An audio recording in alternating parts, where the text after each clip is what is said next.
Hello সবাইকে, রিঙ্কুস ওয়ার্ল্ডের আরও একটা ভিডিওতে তোমাদেরকে স্বাগত। আশা করি তোমরা সবাই ভালো আছো আর আমিও খুব ভালো আছি। তো আজ আমি তোমাদের সঙ্গে শেয়ার করছি 2রা অক্টোবরের ব্লগ, যেদিন আমরা ছিলাম গৌহাটিতে। তোমরা যারা আমাদের আগের ভিডিও দেখেছো তারা দেখেছো যে আমরা 5 দিন ধরে মেঘালয় ট্রিপ কমপ্লিট করে এসেছি।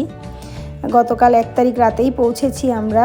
তো আমাদের 2 তারিখের প্ল্যান ছিল যে আমরা কামাখ্যা মায়ের দর্শন করব আর গৌহাটির টুকটাক কিছু সাইট সিন করব। তো সেই অনুযায়ী আমরা আগের দিন গাড়ি ঠিক করে রেখেছি। হোটেল থেকে একটা ট্রাভেরা ঠিক করে দিয়েছিল আমাদের, যেহেতু আমাদের গৌহাটি পৌঁছাতে আগের দিন রাত হয়ে গিয়েছিল, তাই আমরা বাইরে বেরিয়ে কোথা থেকে বাস ছাড়ে বা ছোট গাড়ি টাড়ি যায় সেগুলোর খবর নিতে পারিনি। তো ওই জন্য আমরা হোটেলে বলেই একটা ট্রাভেরা ঠিক করে রেখেছিলাম। আমরা পল্টন বাজারের একটা হোটেলে ছিলাম। তবে তোমাদের আগে থেকে গাড়ি ঠিক করার দরকার নেই, এখানে অ্যাভেলেবেল বাস আছে, ছোট গাড়িও আছে। তোমরা শুধু আগের দিন রাতে বেরিয়ে তোমাদেরকে খোঁজখবর নিয়ে রাখতে হবে, কথা বলে রাখতে হবে। তো আমাদের সেই সময়টুকু হয়নি বলে আমরা হোটেল থেকেই ঠিক করা গাড়ি নিয়েছিলাম, তাই আমাদের রেটটা একটু বেশিই হয়ে গেছিলো। তো এখন আমরা মন্দির চত্বরে পৌঁছে গেছি। পৌঁছে ডালা নিয়ে নিয়েছি ফার্স্টে। এখন দেখো আমরা লাইনে দাঁড়ানোর জন্য যাচ্ছি, আর এদিকে লাইন শেষই হচ্ছে না। তো এই ভিডিওতে আমি তোমাদেরকে বিশেষ কিছু দেখাতে পারবো না, শুধু একটা জিনিসই দেখাতে পারবো, সেটা হলো লাইন আর অপেক্ষা। তো তবু আমি ভিডিওটা করছি, কারণ আমি যে প্রবলেমে পড়েছিলাম সেটা যেন আর কেউ না পড়ে। কিছু ইনফরমেশান তোমাদের সঙ্গে শেয়ার করার জন্যই কিন্তু আমি এই ভিডিওটা করছি। তো বলছি তোমাদেরকে, সবটাই বলবো যে আমি কি সমস্যায় পড়েছিলাম, দেখতে থাকো।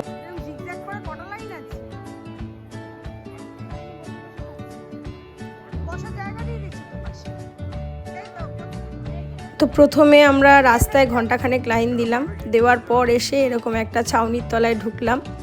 বিশাল বড় জায়গা, দেখো সেটাকে অনেকগুলো ভাগে ভাগ করেছে রেলিং দিয়ে দিয়ে, প্রায় 20টা তো হবেই, আমি গুনিনি যদিও। রেলিংটা এমন এতটা চওড়া করেছে যেখানে একটা মানুষ দাঁড়াতে পারবে এবং বসতেও পারবে, পাশে বসে রেস্টও নিতে পারবে। এইভাবে প্রায় 20টা ভাগ করেছে।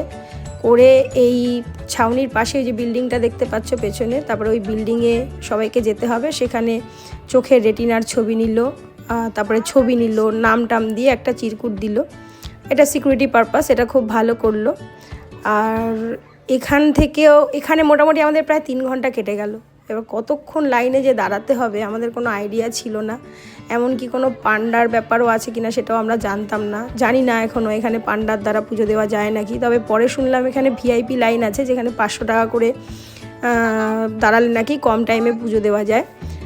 সেটাও আমরা পরে জানলাম। তারপরে জেনে এবার পেছনে যে যাব, তো ভিআইপি লাইনের কোথায় ব্যবস্থা আছে শুনলাম আবার নাকি সেটা বন্ধ হয়ে গেছে। তারপরে আমরা ওই কাগজটা নিয়ে এরকম একটা মন্দির চত্বরে এসে ঢুকলাম। সেখানেও ঘন্টার পর ঘন্টা শুধু অপেক্ষা আর অপেক্ষা, বসে আছি তো বসেই আছি। আমরা সকাল 6টায় লাইনে দাঁড়িয়েছি, দুপুর হয়ে গেছে, 2টো বেজে গেছে, 3টে বেজে গেছে, তবু আমাদের অপেক্ষা করতে হচ্ছে। সারা দিন না খেয়ে দিয়ে, সঙ্গে বাচ্চা নিয়ে এসেছি, তবুও বাচ্চার জন্য একটু বিস্কুট জল রেখেছিলাম, ভাগ্য ভালো, ওখানে কিছু পাওয়াও যাচ্ছে না। এমনকি টয়লেটের ব্যবস্থা পর্যন্ত নেই। যদি টয়লেটে যেতে হয়, তুমি যতটা লাইন পেরিয়ে এসছো সেই লাইন আবার তোমাকে উল্টো দিকে গিয়ে বেরোতে হবে, তারপরে টয়লেট। মাঝখান দিয়ে কোনো বেরোনোরও ব্যবস্থা নেই। খুবই একটা খারাপ সিচুয়েশানের মধ্যে আমরা পড়েছিলাম। বাচ্চা থাকলে তো খুবই কষ্টকর। আমি বলবো বাচ্চাদেরকে না নিয়ে যাওয়াই ভালো, কারণ এত ঘন্টা লাইনে দাঁড়িয়ে সম্ভব না। আমি যেটা বুঝলাম যে ওরা বাধ্য করছে যে 500 টাকার লাইনে দাঁড়াতে, ডাইরেক্ট বলছে না, কিন্তু বাধ্য করছে। নইলে এরকমভাবে 9 ঘন্টা 10 ঘন্টা লাইন দিয়ে বাচ্চা কাচ্চা নিয়ে পুজো দেওয়া একেবারেই সম্ভব না। আর এখানে আমার সবথেকে খারাপ লেগেছিল যেটা, এই যে আমরা লাইনে বসে আছি, আমরা তার পাশেই রয়েছে একটা ঘর, দেখাচ্ছি আমি তোমাদেরকে। ওটা ছিল বলির ঘর, যেখানে বলি হচ্ছিল। এবার দেখো এই রকম লাইনে আমরা আটকে রয়েছি, তার পাশেই ঠিক বলির ঘর। আগে ছোট ছোট ছাগল বলি হয় আমি শুনেছি, কিন্তু এখানে এসে আমি প্রথম দেখলাম যে বড় বড় মহিষ বলি হচ্ছে। এতটা খারাপ লাগছিল আমাদের, এই যে পিছনে এই ঘরটা, তো খুব খারাপ লাগছিল। বড় বড় মহিষ বলি, আমি সেগুলোকে তুলিনি, কারণ আমি এগুলো দেখতে পারি না, আমি দেখিও নি, অন্যরা দেখছিলাম দেখিনি। আমি শুধু ওই মহিষগুলো যখন বাইরে বাঁধা ছিল এবং তারা যে ছটফট করছিল, তারা নিজের পরিণতি বুঝতে পেরে যে ছটফটটা করছিল, সেটাই আমি দেখেছি, আমি ওসব দেখতে পাই না। এই ব্যাপারটা আমার খুব খারাপ লেগেছে। ঠিক এই লাইনের পাশেই এরকম বলির ঘর, যেখানে মানুষকে এই বলির ঘরের পাশে আমাদেরকে না হলেও 2 ঘন্টা আটকে রেখেছিল।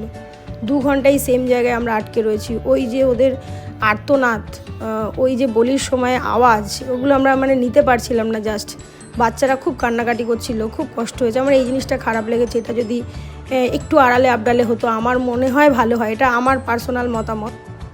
তারপরে আমরা এইবার পৌঁছেছি মন্দির চত্বরে। এরকম জায়গায় ঢোকার পর আমি ফোনটাকে ভেতরে ঢুকিয়ে রেখেছিলাম, ভেতরে ভিডিও করতে পারিনি, ভেতরটা অন্ধকার, ফোন টোনগুলো আমরা সাইড করেই রেখেছিলাম। তো ভেতরে ঢোকার পর যখন গর্ভগৃহে গেলাম, যখন ওই শিলাটাকে স্পর্শ করলাম, তখন মনে একটা অন্যরকম শান্তি লেগেছিল, খুব ভালো লেগেছিল। যে অশান্ত মনটা তৈরি হয়েছিল বাইরে 9-10 ঘন্টা লাইনে দাঁড়িয়ে থেকে, সেটা যেন এক নিমেষেই মানে শান্ত হয়ে গেল। কিন্তু সত্যি কথা বলতে আমি বলবো আমার বাইরের পরিবেশটা একেবারেই ভালো লাগেনি, একদমই ভালো লাগেনি, এটা আমার মনে হয়েছে। বাইরে বেরিয়ে এমন একটা অবস্থা ছিল যে একটুখানি ঘুরে যে মন্দিরটা দেখবো সেটুকুও পরিস্থিতি ছিল না। কারণ বুঝতে পারছো, সারাদিন না খাওয়া দাওয়া, প্রত্যেকটা বাচ্চা ওইভাবে মানে তাদের শরীর খারাপ লাগছে, অসুস্থ লাগছে, ওই জন্য ভালো করে আর ঘুরে টুরে দেখতে পারিনি, বেরিয়ে পড়েছিলাম মন্দির থেকে। তো আমি বলবো যে যদি মন্দিরে পুজো দিতে যাও, সামর্থ্য থাকলে 500 টাকার লাইনে দাঁড়িয়ে পড়ো। আর যদি সামর্থ্য না থাকে তাহলে লাইনে পুজো দিতে গেলে অনেক সকালবেলা যাও, আর সঙ্গে বাচ্চা নিয়ে যেও না। আর যদি নিয়ে যাও তাহলে পর্যাপ্ত খাবার, জল এইগুলো নিয়ে যাও। তারপরে আমরা হোটেলে ফিরতে ফিরতে সন্ধ্যা হয়ে গেছিলো, আমাদের রাতে আবার ট্রেন ছিল, ফিরে আবার দাদার বার্থডে ছিল, তাই একটু কেক কাটিং হলো। তারপরে রাতের বেলা 11:55 ট্রেন ধরে আমরা বেরিয়ে পড়লাম বাড়ির উদ্দেশ্যে। আজ তবে এতটুকুই, আবার দেখা হচ্ছে তোমাদের সঙ্গে নেক্সট ভিডিওতে। আর এর পরবর্তী ভিডিও আসবে বালাসোর ট্রিপ নিয়ে। আর যদি তোমাদের ভিডিওটা ভালো লাগে তাহলে অবশ্যই একটা লাইক করে দিও, চ্যানেলটাকে সাবস্ক্রাইব করে দিও। টাটা।